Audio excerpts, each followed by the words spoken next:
To je Hilda Tovšak. Leta 2008 vodi gradbeno podjetje Vegrad. V njem so zaposleni delavci, ki za svoje delo dobijo zelo malo denarja.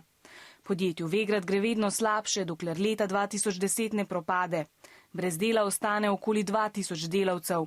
Hilda Tovšak delavcem in podjetjem, ki so pomagali graditi, dolguje 44 milijonov evrov. Takrat Hildo Tovšak in njeno poslovanje začne preiskovati policija in tožilstvo. Proti njej podajo več kazenskih ovadb. Obtožijo jo goljufije, ponarejanja dokumentov in neupravičene uporabe tujega premoženja. Tožilstvo ji med drugim očita, da je vzela 34 tisoč evrov denarja, ki so ga delavci Vegrada zbrali za svojega sodelavca, ki je umrl, in ta denar zadržala v podjetju Vegrad. Poleg tega državi ni plačevala davko od plače delavcev.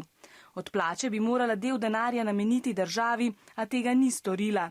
S tem je državno blagajno oškodovala za okoli 100 tisoč evrov.